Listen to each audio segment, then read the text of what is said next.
દિવસ નિમિત્તે રાહુલ ગાંધી દ્વારા ડોક્ટર બી.આર. આંબેડકરજીને શ્રદ્ધાંજલિ અર્પણ કરવામાં આવી। લોકસભાના વિપક્ષના નેતા અને કોંગ્રેસના સાંસદ રાહુલ ગાંધીએ સંસદ ભવનના લોન્સમાં 69માં મહાપરિનિર્વાણ દિવસના અવસરે ડોક્ટર બી.આર. આંબેડકરને શ્રદ્ધાંજલિ આપી।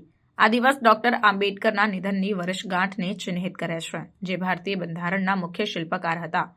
રાહુલ ગાંધીએ ડોક્ટર આંબેડકરજીના બંધારણને સુરક્ષિત રાખવાની પ્રતિબદ્ધતા વ્યક્ત કરી, જેને તેમણે દેશવાસીઓ માટે સૌથી શક્તિશાળી સાધન ગણાવ્યું। તેમણે જણાવ્યું કે મહાપરિનિર્વાણ દિવસે બાબા સાહેબ ડોક્ટર ભીમરાવ આંબેડકરજીને નમ્ર શ્રદ્ધાંજલિ।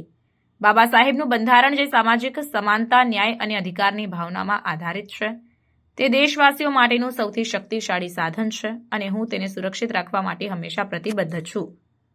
બંધારણના શિલ્પકારને મારો સલામ।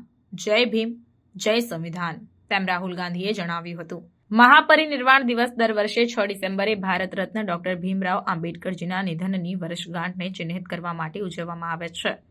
14 એપ્રિલ 1891ના રોજ જન્મેલા ડોક્ટર આંબેડકર ભારતીય ન્યાયાધીશ, અર્થશાસ્ત્રી, રાજકારણી અને સામાજિક સુધારક હતા, જેમણે દલિતો પ્રત્યેના સામાજિક ભેદભાવ સામે અભિયાન ચલાવ્યું અને મહિલાઓ અને શ્રમિકોના અધિકારોને સમર્થન આપ્યું।